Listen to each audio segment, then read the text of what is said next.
Bismillahirrahmanirrahim. Assalamualaikum warahmatullahi wabarakatuh. Alhamdulillahillazi ja'ala syahra ramadana syahra siyam wa kana awwaluhu rahmah wa awsatuhu maghfirah wa akhiruhu itqum minan nar. Ashhadu an la ilaha illallah wahdahu la syarika lah wa ashhadu anna Muhammadan abduhu wa rasuluh la nabiyya ba'dah. Allahumma salli ala nuril anwar wa sirril asrar sayyidina Muhammadin sallallahu alaihi wasallam wa ala alihi wa sahbihi ajma'in. Wa qala Allah ta'ala fil Qur'anil Karim, Bismillahirrahmanirrahim, fa'lam annahu la ilaha illallah wastaghfir li dzambika walil mu'minina wal mu'minat. Wa qala Rasulullah sallallahu alaihi wasallam, afdalu ma qultu ana wan nabiyyuna min qabli la ilaha illallah. Shadaqa Rasulullah sallallahu alaihi wasallam. Ayat yang barusan kami bacakan tadi boleh dilihat kembali pada surat Muhammad ayat 19. Kemudian sabda Rasulullah sallallahu alaihi wasallam yang barusan kita baca berarti afdalu ma qultu ana wan nabiyyuna qabli la ilaha illallah. Kata Nabi, seafdal-afdal perkataanku dan nabi-nabi yang diutus sebelumku adalah la ilaha illallah. Ayah ibu jamaah subuh yang dimuliakan Allah Subhanahu wa taala, nikmat yang paling agung, yang paling manis, yang paling indah yang dianugerahkan Allah kepada hamba-hambanya adalah nikmat iman, nikmat tauhid, dan nikmat ma'rifatullah. Intan yang paling berharga, permata yang paling mulia, itulah keimanan.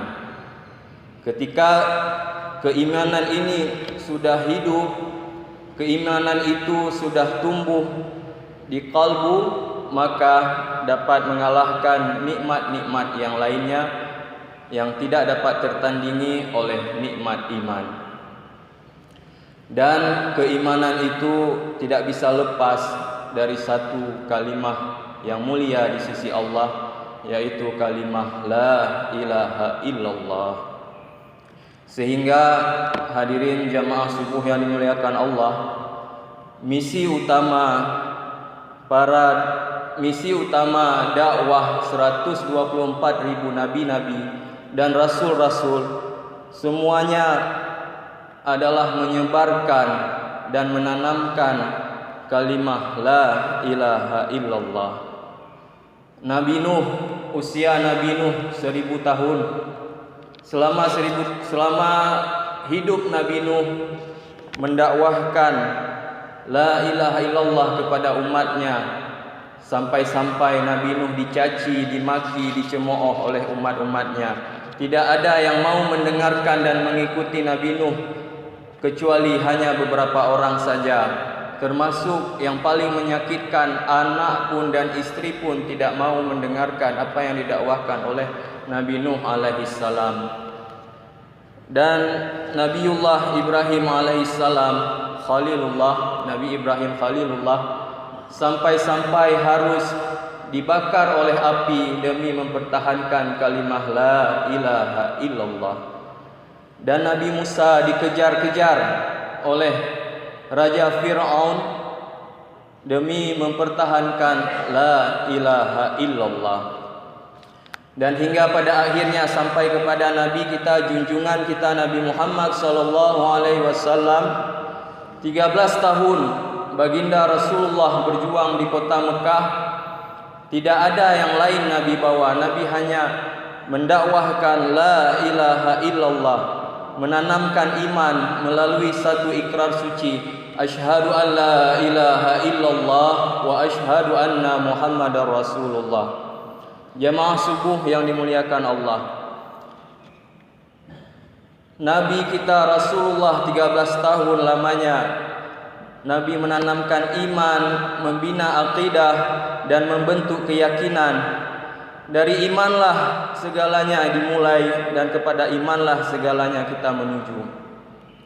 Ketika kita telah berikrar amantu billah, maka ketika kita telah berikrar bukan hanya sekedar ikrar di bibir dan di mulut saja, tapi harus ditahqiqkan di dalam hati, harus benar-benar ditanamkan di dalam hati kita bahwa aku benar-benar beriman kepada Allah.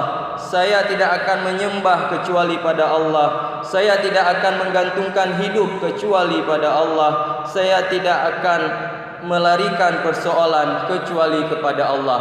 Itulah yang terkandung di dalam makna la ilaha illallah. Tiada yang hak disembah melainkan Allah. Tiada yang hak dipuja, tiada yang hak disanjung, tiada yang hak disegala-galakan kecuali Allah. Maka apabila kalimah ini telah kita jiwai di dalam hati kita, hidup akan menjadi aman, tentram, tanpa merasakan satu masalah apapun. Para ulama, aulia-aulia Allah menjelaskan bahwa la ilaha illallah kalimah iman, la ilaha illallah kalimah Islam, la ilaha illallah kalimatut taqwa. Mengapa dikatakan la ilaha illallah kalimah iman? Karena la ilaha illallah itu merupakan suatu pondasi dasar keimanan kepada Allah, sehingga seseorang yang lepas daripada la ilaha illallah otomatis dia lepas juga daripada Islam. Begitu juga la ilaha illallah kalimatut taqwa. Dengan kalimah la ilaha illallah ini, ketakwaan hamba, ketakwaan seseorang itu akan bertambah dan bertambah. Makanya para aulia Allah, orang-orang yang saleh, mereka selalu berdoa, Allahumma sallim imanana, ya Allah, selamatkanlah iman kami. Allahumma sallim tauhidana, selamatkanlah tauhid kami. Allahumma sallim ma'rifatana, selamatkanlah ma'rifah kami. Dan mereka senantiasa juga berdoa, Allahumma ahyina bil iman, hidupkanlah kami ya Allah dengan iman, wa amitna bil iman. Itulah doa yang biasa orang-orang saleh panjatkan kepada Allah. Mereka takut, mereka gundah apabila sewaktu-waktu iman mereka dicabut. Nauzubillahi min zalik. Jamaah subuh yang dimuliakan Allah, tiada lain cara mempercantik iman kita kecuali dengan kalimah la ilaha illallah. Oleh karena kalimah la ilaha illallah itu sangat penting di dalam kehidupan kita, Rasulullah SAW mengingatkan kepada para sahabat-sahabatnya, jaddidu imanakum, jaddidu imanakum, perbaharuilah iman kamu, perbaguslah iman kamu. Semua sahabat terkejut. Mengapa Rasulullah mengatakan begitu? Kami setiap hari bersama Rasulullah, apakah kami ini tidak beriman? Dan para sahabat bertanya kepada Rasulullah SAW, kaifa nujaddidu imanana ya Rasulullah? Bagaimana caranya kami mempercantik iman kami wahai ya Rasulullah? Jawab Nabi, aksiru min qaul la ilaha illallah. Banyak-banyaklah kamu berkata la ilaha illallah. Bahkan jamaah yang dimuliakan Allah, cita-cita kita selaku hamba Allah adalah mati dalam keadaan selamat iman, dalam keadaan husnul khatimah. Sebagaimana sabda Rasulullah SAW, man kana akhiru kalamihi la ilaha illallah dakhalal jannah bighairi hisab. Barang siapa yang akhir perkataannya la ilaha illallah, masuklah ia ke dalam syurga tanpa hisab. Apabila kita mendengar hadis ini, seakan-akan kita menganggap remeh, seakan-akan kita menganggap mudah untuk mati dengan kalimah la ilaha illallah. Bukan mudah untuk mendapatkan akhir kalam la ilaha illallah kalau kita dalam sehari-hari tidak membiasakan berzikir la ilaha illallah, tidak menyukai la ilaha illallah, tidak cinta kepada la ilaha illallah, tidak mau mengagungkan la ilaha illallah, bahkan na'udzubillah benci dengan la ilaha illallah. Para ulama-ulama kita terdahulu di Aceh mengatakan dalam satu syair, la ilaha illallah Muhammadur Rasulullah, soyang benci kalimah thaibah, patah lidah wa terap mati. Artinya, apabila kita benci kepada kalimah ini di akhir hidup kita, di akhir sakaratul maut kita, yang disimpulkan patah lidah, maksudnya lidah kita keluh, tidak mampu bercakap apa-apa, tidak mampu mengatakan sepatah kata pun, apalagi mengatakan la ilaha illallah. Apabila kita tidak percaya, marilah sama-sama coba kita tanyakan kepada para dokter, para tenaga medis yang telah mengurusi beberapa pasien-pasien yang di rumah sakit, yang dalam keadaan sakaratul maut, berapa persen yang mereka dapat akhir kalamnya la ilaha illallah. Jamaah subuh yang dimuliakan Allah, maka oleh karena la ilaha illallah ini penting, marilah kita membiasakannya di dalam hidup kita dan memohon pertolongan kepada Allah Subhanahu wa taala dengan doa, Allahumma a'inni ala zikrika wa syukrika wa husni ibadatika ya rabbal alamin.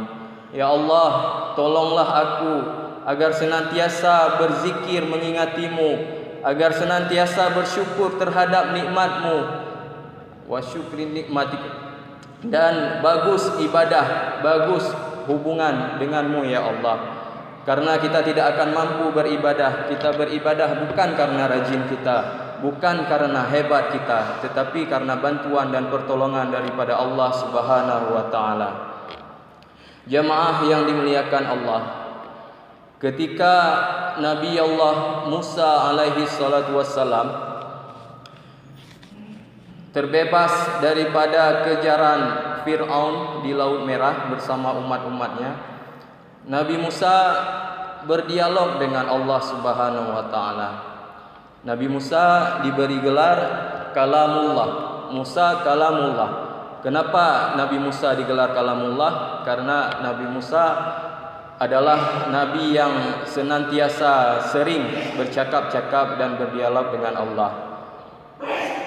Suatu ketika Nabi Musa berdialog pada Allah, ya Allah, aku ingin mensyukuri nikmat-Mu ya Allah, lolos dari kejaran Raja Fir'aun. Beri aku ya Allah satu amalan ibadah yang dengan itu dapat mendekatkan aku kepadamu ya Allah, dapat menyenangkan Engkau ya Allah. Kata Allah, ya Musa, qul la ilaha illallah. Wahai Musa, katakanlah la ilaha illallah. Lalu Nabi Musa menjawab kepada Allah, bertanya kepada Allah, ya Allah, kalau hanya dengan itu ya Allah aku ucapkan, apa bedanya aku dengan nabi-nabi yang lain ya Allah? Aku ingin amalan yang khusus ya Allah yang Engkau berikan kepadaku ya Allah. Jawab Allah, wahai Musa, ketahuilah olehmu, apabila engkau letakkan di satu sisi timbangan 7 petala langit dan 7 petala bumi, dan engkau letakkan kalimah muliaku di sisi timbangan yang lainnya, yaitu kalimah la ilaha illallah, maka kalimah muliaku itu lebih berat daripada 7 petala langit dan 7 petala bumi. Demikian jawab Allah Subhanahu wa taala. Sejak itulah Nabi Musa mendawamkan la ilaha illallah. Yang terakhir, Bapak Ibu sekalian, ada satu kisah seorang aulia Allah bernama Hatim bin Asam. Ketika Hatim bin Asam berjalan-jalan, beliau mendapatkan selembar kertas bertuliskan kalimah la ilaha illallah di kakinya. beliau ambil kertas, secarik kertas itu. Di situ bertuliskan la ilaha illallah Muhammadur Rasulullah. Hatim bin Asam membawa pulang ke rumah.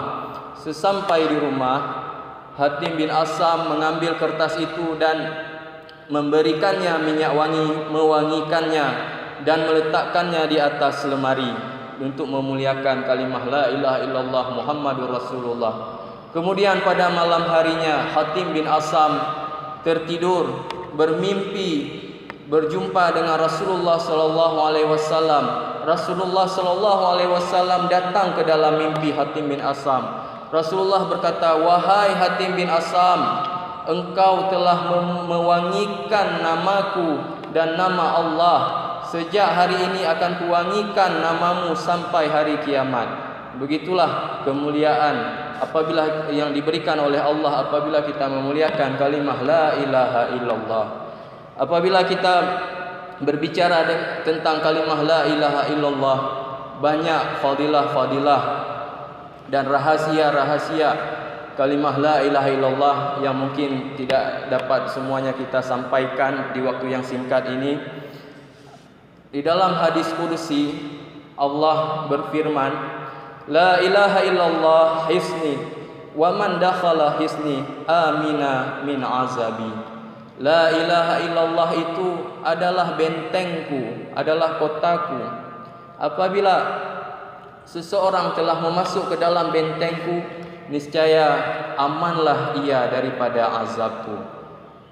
Dan alhamdulillah masjid kita ini bernama Masjid Baitul Jannah, dan Nabi Muhammad SAW membuka rahasia bahwa kunci surga itu adalah la ilaha illallah.